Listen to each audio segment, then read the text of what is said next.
The way that artists responded to the AIDS crisis in New York, in particular in the 80s and 90s, and how that changed public perception and ultimately then policy. And so we're working to apply that same principle to the climate crisis. I'm Margaret Kerrigan, and this is The Art Angle, a podcast by ArtNet News.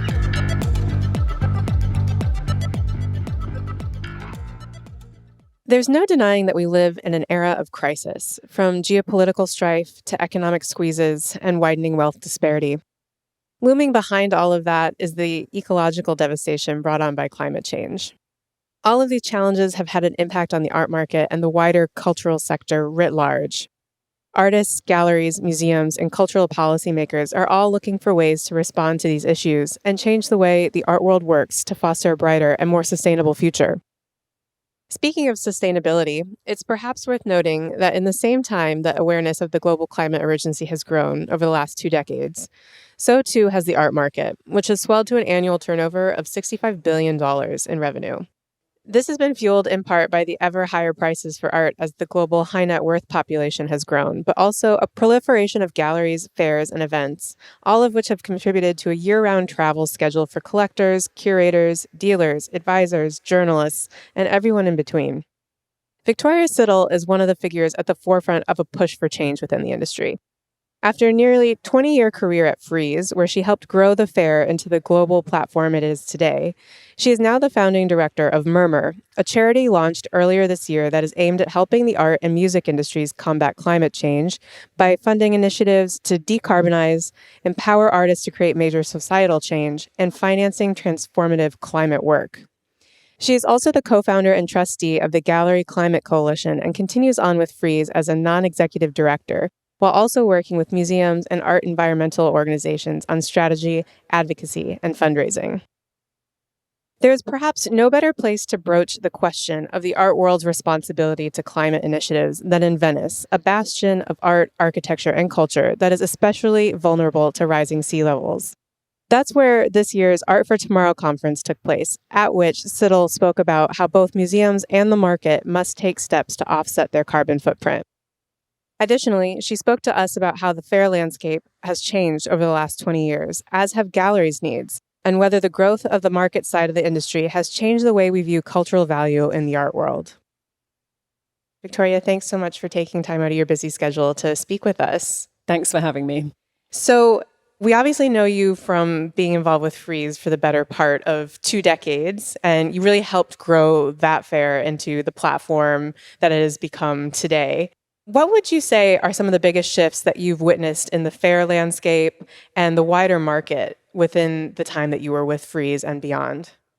I think one of the things that I've observed is when I started out at Frieze, which was in 2004, a long time ago, the notion of what a gallery was, which was a space, usually just in one city, where artists would be represented, art would be shown and sold, has radically expanded in that time. And the difference now between the galleries operating at that model and the galleries operating on a huge global scale, bringing in kind of hospitality, generating new audiences, the kind of reach that they have feels very different. But I will say also a really interesting change and a positive one in terms of bringing new audiences to art. And the benefit of that, I hope, is felt across the whole ecosystem, because ultimately the more people who come to art and are passionate about it, if they have the means, the hope, of course, is that they go on to support artists and also nonprofits and museums, and that the ecosystem thrives as a result. I think that's really interesting about the note that galleries have essentially really shifted into more of would you call it a professionalization of the gallery sector in some way? And was that something that galleries started doing just as the art market grew, or is that something that was also the result of the exponential proliferation of fairs since something like Frieze began? Professionalization is a good word, and I feel like perhaps in the early days of Frieze, there was more of a kind of acceptance of a kind of scrappiness of let's do this, let's put on an art fair in a park. And, maybe the roof leaked sometimes and maybe the walls were not quite straight. And that was sort of okay. And we've definitely reached a point where the expectations of the way art is presented at a certain level are much higher. It's kind of great in some ways that everyone's had to kind of rise to that occasion. I do think that kind of scrappiness and experimentalization does still exist. It's been great to see in London, like new young galleries still opening all the time in sandwich shops and like it's sort of innovating through finding spaces and showing artists' work in them. So that's definitely still there. I guess the point I'm making more is about like the difference between that younger, more experimental, small scale gallery and the big international gallery. I guess that range has grown enormously. Yeah, I can definitely see that. And I think it's interesting that you bring up the kind of wealth of smaller galleries that have been popping up in London over the last couple of years. I think you're mentioning, is it Ginny on Frederick, the one that opened in a sandwich shop, which is a brilliant idea. And they've since moved, which is great. They get a little more space. But I think London specifically is going through some growing pains, or maybe not growing pains, contraction pains. Like it seems to be a scene that is really in flux right now, especially post-Brexit, post-pandemic. Like you said, there's been a real growth of a lot of galleries, but what are some of the challenges facing not just the trade, but also just like creativity and art making in general in London, which is fairly embattled due to just kind of like a disadvantageous business environment? I think one of the main issues that London has at the moment is a communications problem, because honestly, I live in London and it doesn't feel changed in so many ways. Yes, Brexit was, mistake in my view, and it's certainly in terms of cultural creativity and the arts and arguably the economy, and COVID didn't help anybody anywhere in the world. But London feels vibrant and exciting. It's still a city that is full of artists. It still has great art schools. As we mentioned, there are young galleries opening all the time in London and kind of innovating and adding that vibrancy to the scene constantly. I think Brexit definitely didn't help us in terms of perception from outside, and that's something we have to work to counteract. And the sort of self-deprecating nature of the British doesn't exactly help in that endeavor. But really, in terms of the kind of vibrancy of the atmosphere, the range of art that is on show in London at any given time, the fact that we still have free access to some of the best museums in the world and that they're there for anybody to come into at any time, I still find quite extraordinary. I think there's also, while we're on London, I have a lot to say about this subject, but if we take the market into account as well, at the last measure, the UK art market was valued at, I think, $12 billion, second only to the US. And the art market in the UK is still bigger than the entire rest of the EU put together. So I think a lot of the media narrative around sort of London being, sort of on the, as you say, kind of disadvantaged position is not entirely accurate. It definitely doesn't feel that way. And the numbers speak for themselves as well. The other interesting thing about the UK right now is that we have an election coming up, as I'm sure you've heard. And unlike many countries in the world, the UK is looking as though it will very likely go left and elect a Labour government, who have also committed to increase art education in schools, which is great news, and seem to be taking the cultural sector and creativity generally very seriously. So there's a lot of hope there as well. Yeah, it is a breath of fresh air after, more than a decade of conservative policies. I've seen a lot of public funding for art programs, art institutions in the UK stripped away or down to bare bones. And I wonder, is there anything specific policy-wise that you are interested in seeing more of once the general election goes through, and what can we hope for? I mean, as I said, art education is one of the biggest things, because making art accessible to children at an early age and making that across the board for everybody is the only way we're going to really kind of diversify the sector and ensure that the UK, and this applies to any country, frankly, nurtures the next generation of artists. And when I say artists, I mean in the arts more broadly. They could be dancers or choreographers, they could be musicians, they could be, theatre directors or visual artists. And I think making that feel like something that's there for everybody and making it clear that that is a great option as a way to spend your life, and that whatever socioeconomic background you're from, that's accessible to you, is incredibly important, not just for equality, but also just for the cultural future of a nation. I Wanted to go back to what you were saying about the perception issue around London too, because I think that's an interesting touch point. And, obviously, as being part of the media, I am contributing to this in some ways.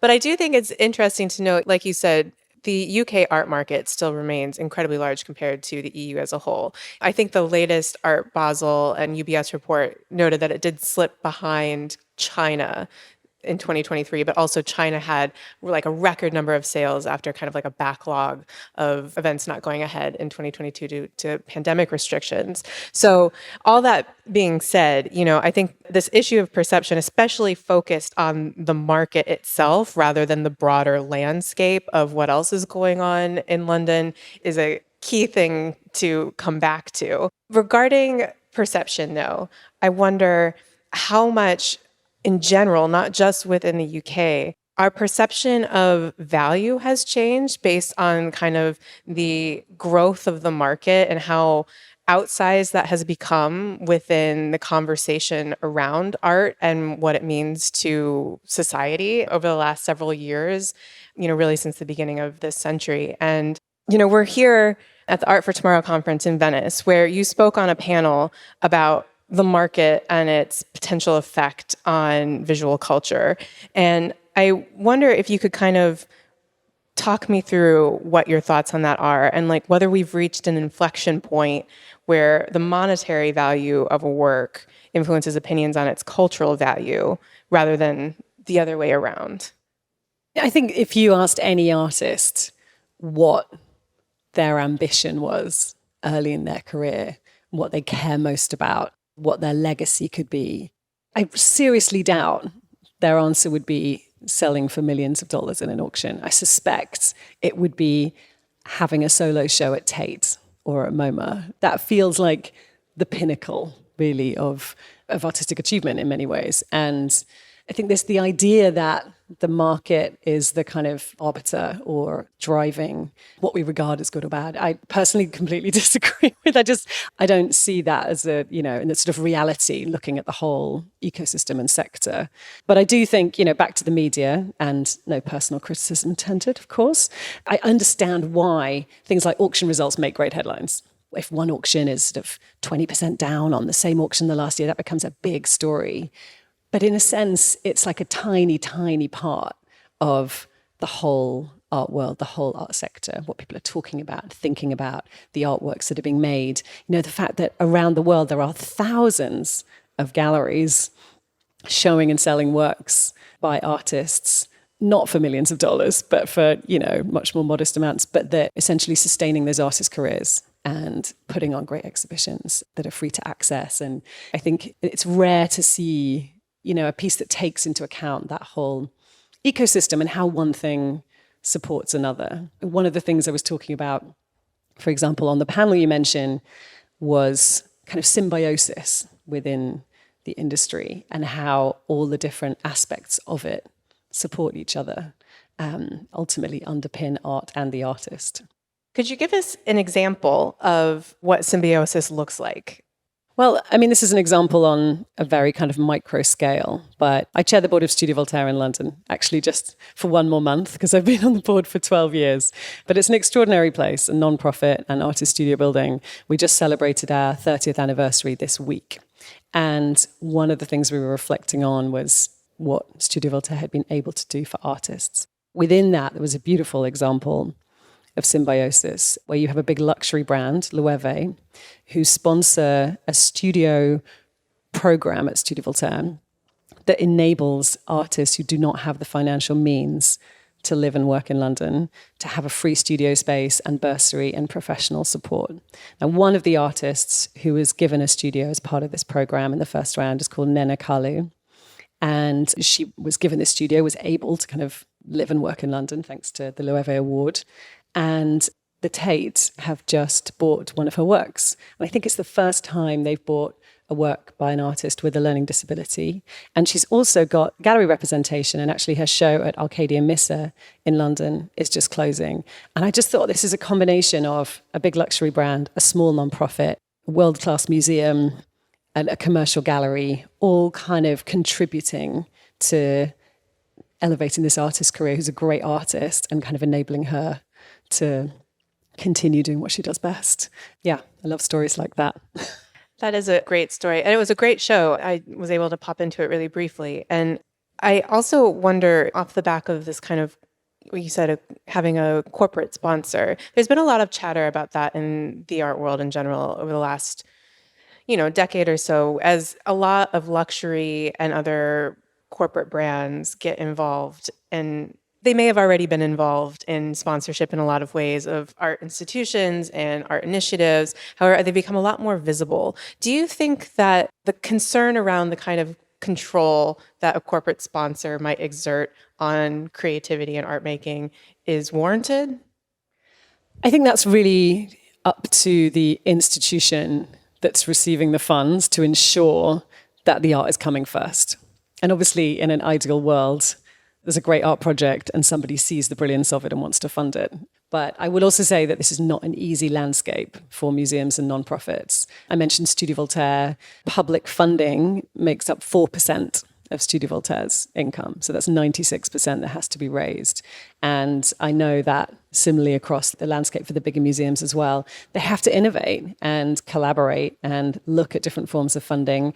And sponsorship is an important part of that. And I think the best sponsors have that kind of understanding and attitude and awareness that the art needs to come first, and that will reflect well on them. And they're going to look good if they're doing something that's really meaningful and really contributing to the landscape and really supporting art and artists in a meaningful way. And I think we're seeing more and more of that. And I think there's also an interest, certainly from some artists, in actually collaborating with luxury brands in an interesting way. Another great example of that is the Chanel Art and Culture Fund, who have supported various institutions, but including the National Portrait Gallery in London, which reopened this spectacular kind of rehang of the collection last year. I'm also a trustee of the MPG, I should full disclosure. But really what their funding enabled was this kind of rebalancing of the collection and putting on display and collecting a lot more works of female sitters. The works that are on display at the MPG now are pretty much 50-50 balanced in terms of gender, which is a huge step forward.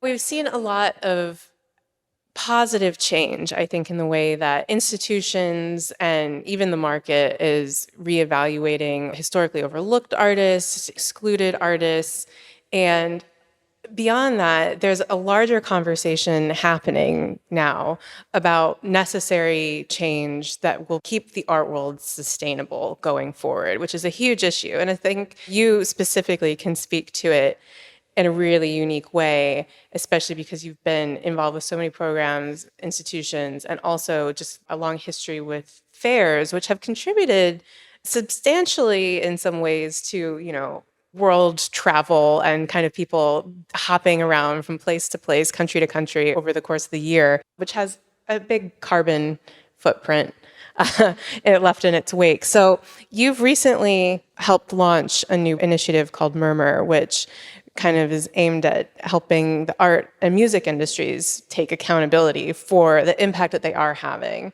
on wider ecological systems. Can you tell me a little bit about what prompted you to get involved with that and start that and how it works?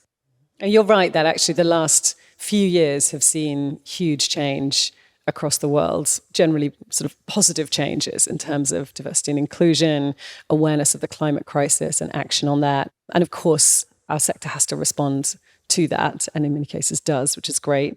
You mentioned Murmur, which we launched a couple of months ago, and it's a charity essentially, but it is an initiative for the art and music industries, kind of a viable alternative to offsetting. Offsetting is kind of problematic for lots of reasons, but that doesn't mean that companies shouldn't be putting funds into the most impactful environmental solutions, both within their industries and in the wider world.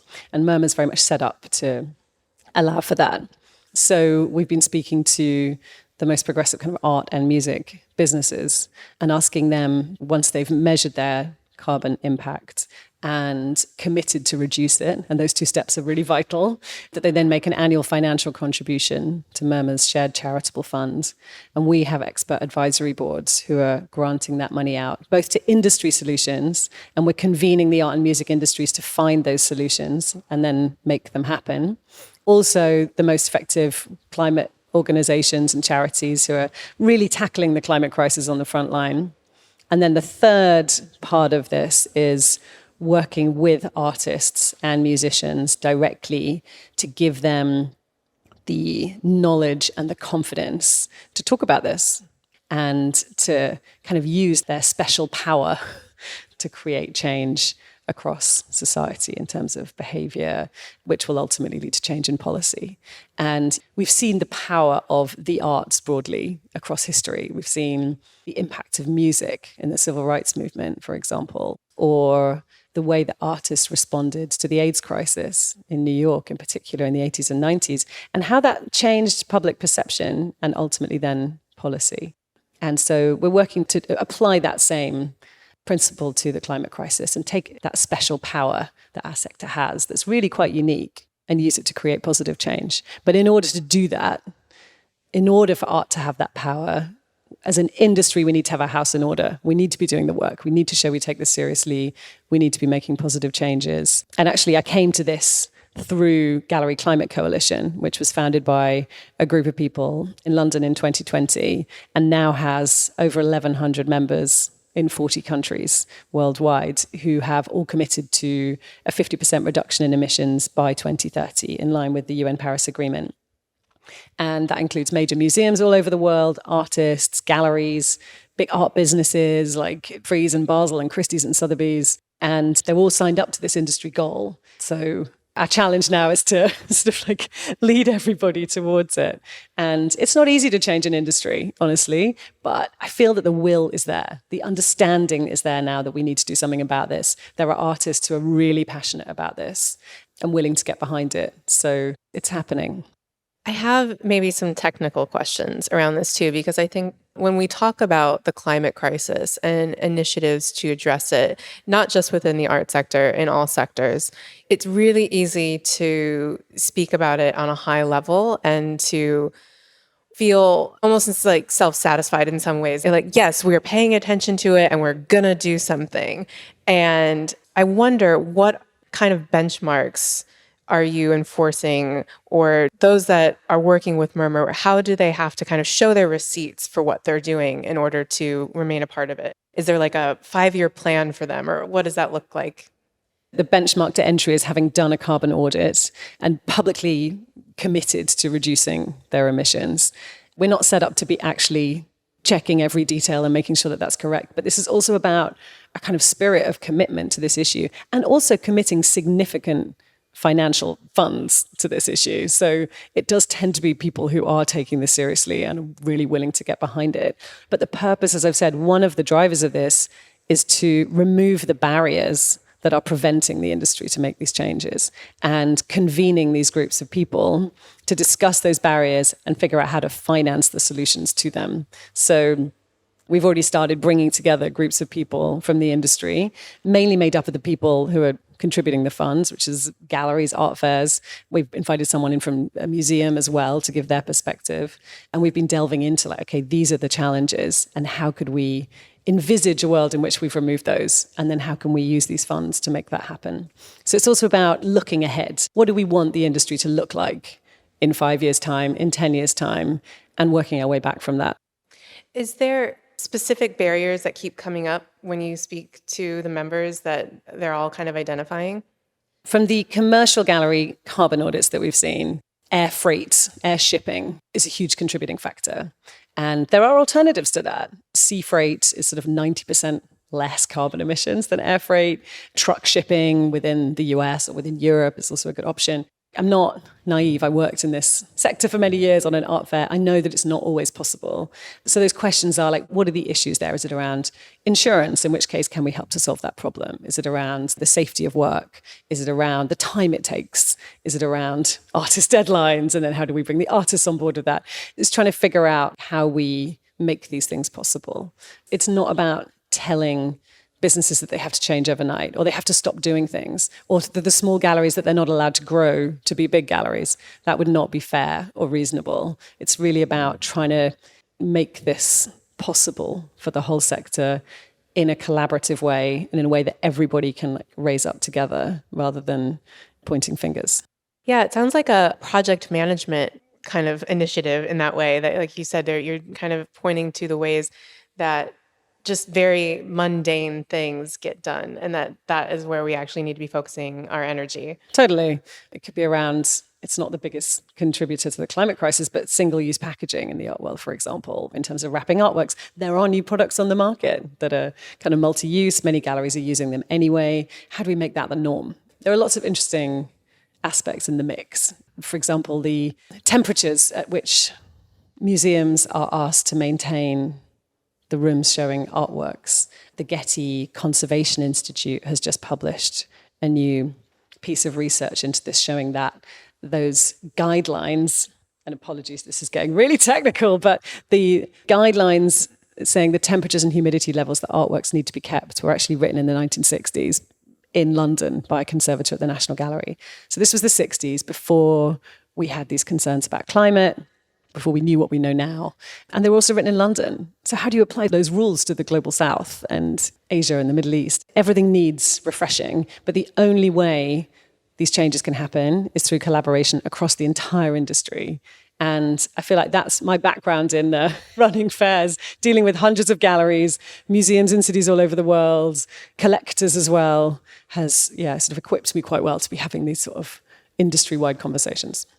I don't think that's too technical at all, at least not from my perspective, because I feel like that's the kind of stuff that really gets my brain ticking about what do we just take for granted, essentially, that we don't even know what we should be looking at in some ways. Has that research panned out? Is there a differential of specific temperature that we can cite? Or is it just different per region or per artwork? I think it's per artwork type as well. Yes, there will be works on paper that are very fragile, that need to be kept in certain temperatures and humidities and so on.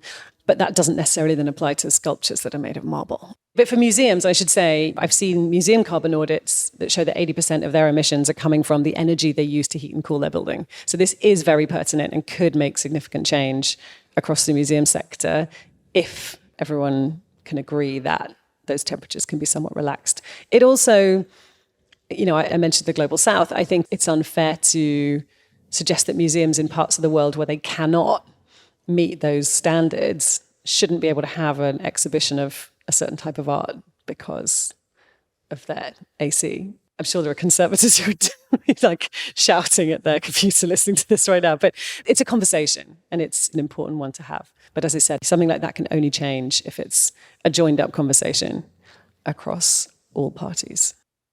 Yeah, absolutely. And I think to that end, are institutions kind of at the forefront of this? You said you're working with a lot of galleries. How are galleries adapting their models, and what kind of questions they have that are very different from an institution per se? So institutions are, as you would expect, leading the way in this conversation. They're often public bodies that run by people who are very sort of thoughtful and very concerned about these sort of global issues. And if you take a museum like Tate, they've actually been very progressive in terms of addressing this issue, hosting events for other museums to talk about it. The Arts Council funding in the UK actually requires that any organisation receiving Arts Council funding is doing a carbon audit and has a pathway to carbon reduction. So certainly in the public sector, we're seeing significant progress and kind of understanding of these issues and a sort of willingness to address them. Gallery Climate Coalition was originally founded for the commercial sector. It's obviously now gone way beyond that. But we founded it for the commercial sector because there weren't resources for commercial galleries. And many commercial galleries are small organizations with teams of people under 10 employees, for example, and they don't necessarily have the resources to be working all these things out themselves. So we wanted to make that resource freely available, essentially. So yes, I would say institutions, and in the US as well. I know there's a network of New York museums who now meet regularly to discuss these issues. People who've signed up to GCC in New York include MoMA, the Guggenheim, Whitney New Museum, and so on. It's a very active conversation. The commercial art world is obviously something that's very fast-paced, and it's maybe trickier to kind of make change quickly, but we're getting there. I feel very hopeful. Speaking of the commercial art world, because as we've been talking about this, I've been thinking about my own travel that I have to do for fairs. And, as an individual, it weighs on one quite heavily. It's a much more structural problem, and larger institutions and corporations need to take more accountability, which is exactly what you're trying to do. But as individuals, often, you feel like, oh, I'm so complicit in this because I too am hopping on this plane to Basel and, whatever. But I also wonder, because, we've seen so many stories about the emissions of Taylor Swift's private plane and how that stacks up versus like the average person. And obviously we have a lot of high net worth individuals within the art world who are often traveling, usually for commercial purposes, but not only, to different fairs, to different galleries. This might be a very cheeky question, but like, how do we kind of get individuals, especially those individuals who would have a higher carbon footprint, on side with this? And how do we kind of change the mechanics of the marketplace to facilitate that? To come back to a point I made earlier, I do believe that we're all in this industry because of art and artists, and there is a real power there. John O'Comfort spoke yesterday and answered a question on this topic. And he was like, you can't put it on artists to change the world. It's not fair. That's true. But he also made the point that art isn't there to change the world, but art can change how people feel. And if you can change how people feel, then you can change the way that people act, and people can change the world. I guess that's the effect that, as I said, the arts more broadly, including art, music, and so on, can have on people. The people who buy art, the people who show art, all of us in this industry are here because we believe in artists and we love art. And there is a power there. And so I think artists really can be hugely influential in this conversation. I think the note of hope is a perfect place to end this conversation. But thank you so much for, again, taking the time out of your schedule and sharing your really wonderful insights on where we're at and where we can go from here. Thanks for having me. It was great talking to you. That's it for this week's episode. If you like what you heard, you can subscribe to the show on Apple Podcasts, Spotify, or wherever else you get your podcasts. Also, take a moment to rate and review us. It will help other listeners discover what we're doing. The Art Angle is produced by Sonia Manalili and Caroline Goldstein. Thanks for listening, and see you next week.